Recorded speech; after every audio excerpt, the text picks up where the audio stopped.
मार्च 1973 Sippy films ने अपनी superhit movie Sita और गीता के सिल्वर जुबली सेलिब्रेशन पर एक भव्य पार्टी दी थी, जहां फिल्म इंडस्ट्री की कई बड़ी हस्तियां, प्रोड्यूसर, डायरेक्टर और डिस्ट्रीब्यूटर मौजूद थे। बॉलीवुड के इतिहासकार जानते हैं कि ऐसी ही पार्टियों में उन दिनों कई फिल्मों और कलाकारों की तकदीर तय हुआ करती थी। किसने कितना कमाया, कौन किसको डुबोया और इंडस्ट्री में अब क्या नया ट्रेंड आ रहा है, इन सब बातों पर चर्चा ही नहीं, फैसले भी ऐसी पार्टियों में हो जाया करते थे।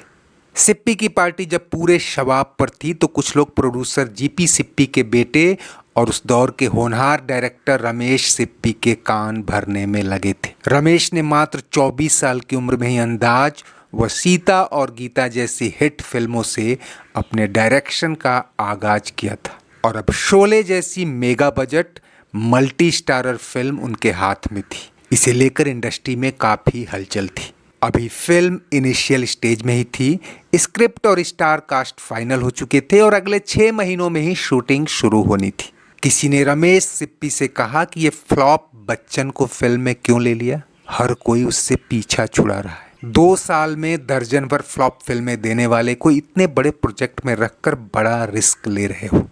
किसी ने कुंदन कुमार का हवाला दिया कि कैसे फिल्म दुनिया का मेला की आधी शूटिंग हो जाने के बाद भी अमिताभ को बाहर का रास्ता दिखा दिया गया, क्योंकि कोई डिस्ट्रीब्यूटर इस हीरो के साथ फिल्म को हाथ लगाने को तैयार नहीं था। किसी ने अमिताभ के टैलेंट पर ही सवाल खड़ा किया और कहा कि how will he act with stars like Dharmendra, Hema, Sanjeev, he is going to be a big liability for you. Ramesh Sippy ने हाल ही में दिए एक इंटरव्यू में खुलासा करते हुए कहा कि उस पार्टी में ऐसे बहुत से लोग थे जो खुद को बॉक्स ऑफिस का बहुत बड़ा जानकार समझते थे और उन सभी का कहना था कि अमिताभ बच्चन को लेने का मतलब फिल्म डुबोना है। हालांकि रमेश सिप्पी जानते थे कि अमिताभ को ये रोल काफ़ी सोच समझकर दिया गया था। पहले इसे सेकेंडरी और साइड रोल समझकर शत्रुघ्न सिन्हा जैसे कई एक्टर ठुकरा चुके थे।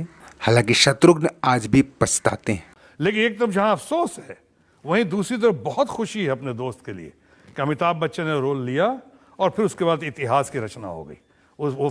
ऐसे में जय के रोल के लिए किसी बड़े चेहरे के बजाय प्रोमिसिंग एक्टर की तलाश शुरू हुई।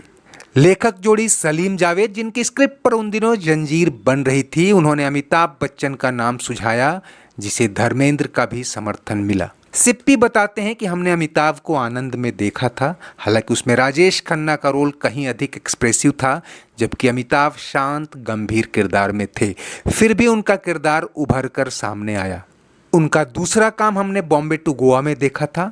इतने लंबे कद का होने के बावजूद उन्होंने इस गाने में जिस तरह से एक्टिंग की, वो हमें काफ़ी इम्प्रेसिव लगा था। सिप्पी के मुताबिक अमिताभ के पक्ष में जो बात गई वो ये कि उन्हें जिसने भी जो भी काम दिया उन्होंने बड़े ही सही तरीके से किया और हम जय के रोल के लिए उनसे इससे ज़्यादा कुछ नहीं चाहते, सो हमने उन्हें कास्ट कर लिया। हालांकि अमिताभ बच्चन खुद जय से ज़्यादा गब्बर के रोल में दिलचस्पी रखते थे। वो उन दिनों एक बड़ी हिट की तलाश में थे ही, उन्हें लगता था कि गब्बर के रोल से वो लाइमलाइट में आ सकते हैं। हालांकि लाइमलाइट में तो शोले की रिलीज से पहले ही आ गए और ऐसे आए कि बड़े बड़ों की आंखें चौंधी आ गई। लेकिन शोले की शूटिंग शुरू होने से 6 महीने पहले और जंजीर की रिलीज से 2 महीने पहले तक उन्हें सिर्फ और सिर्फ खुद को साबित ही करना था। सर, आपकी नजरों में हम भी तो चोर बदमाश हैं। फिर उस डाकू को पकड़ने के लिए आपने हम दोनों को क्यों चुना? यानी शादी के बाद तेरे घर में मुझे आया की नौकरी मिलने वाली? अगर किसी ने हिलने की कोशिश की तो भून के रख दूंगा। ऐसे में शोले के एक एक शॉट पर उन्होंने बड़ी बारीक और महीन मशक्कत की थी। खुद अमिताभ ने ये बात बताई थी कि राधा और जय के बीच ये बत्ती जलाने बुझाने और माउथ ऑर्गन बजाने वाला सीन न जाने कितनी बार शूट और रीशूट हुआ और फिल्म पूरा होने के बाद भी एक और टेक के बाद ये ओके हुआ। यानी एक अदद सीन के 2 साल में परफेक्ट होने तक संयम और धैर्य उनमें था। शोले की शूटिंग 1 अक्टूबर 1973 से बेंगलुरु के पास रामनगरम में शुरू हुई और तब तक अमिताभ की जंजीर सिल्वर जुबली मना चुकी थी। सुपरहिट के साथ सुपर ऑफर भी मिलने लगे और शोले की राधा यानी जया बच्चन उनकी पत्नी बन चुकी थी। लेकिन अभी बहुत कुछ होना बाकी था। शोले के समानांतर सलीम जावेद की ही कहानी पर यश चोपड़ा अमिताभ को लेकर दीवार बना रहे थे और उनके काम की चर्चा मुंबई से बाहर भी होने लगी थी। एक समय ऐसा भी आया जब अमिताभ के पास फिल्मों के लिए समय कम पड़ गया। उन्हें जंजीर से स्टार बनाने वाले प्रकाश मेहरा को खुद अपने फिल्म हेरा फेरी आगे खिसकानी पड़ी। अमिताभ मुंबई में रात को दीवार की शूटिंग करते और भोर में शोले के लिए बेंगलुरु की फ्लाइट पकड़ते। जितना काम उतना तनाव और ऊपर से एंग्री यंग मैन का किरदार जीते जीते स्वभाव में आया गुस्सा और सीरियस मूड।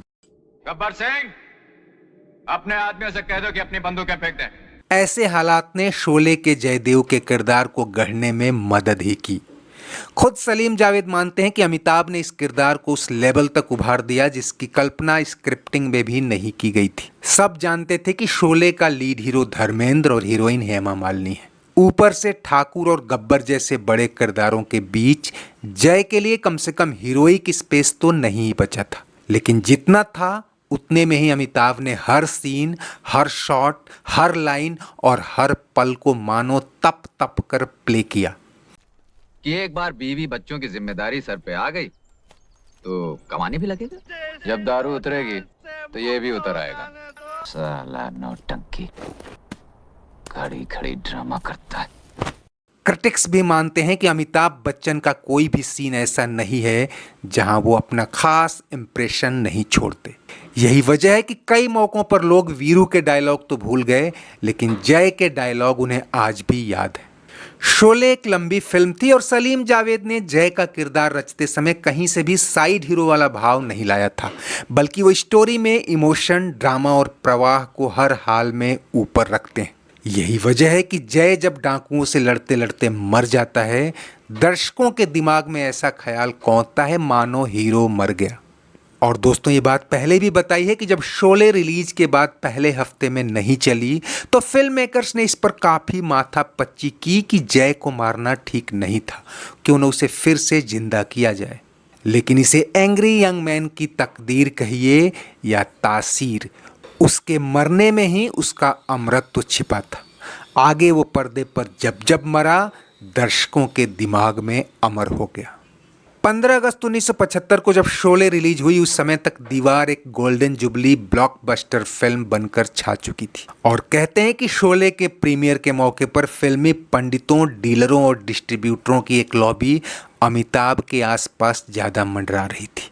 उनमें वो लोग भी थे जिन्होंने रमेश सिप्पी के कान भरे थे कि इस फ्लॉप हीरो को फिल्म में क्यों ले लिया।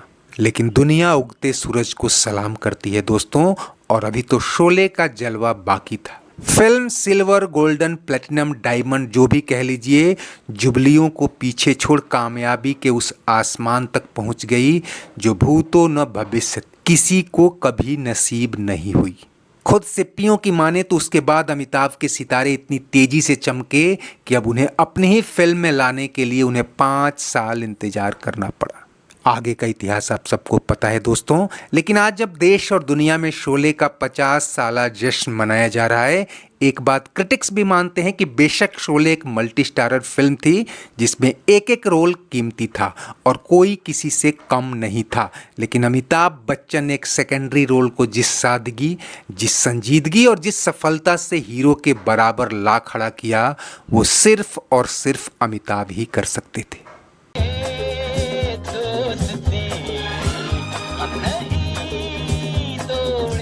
शोले की यादों के साथ आज बस इतना ही। चलते चलते वीडियो लाइक और शेयर तो कीजिए ही, अगर चैनल सब्सक्राइब नहीं किया है तो वो भी कर डालिए। कमेंट बॉक्स में आपकी हर राय का स्वागत है। शुक्रिया, नमस्ते, आभार।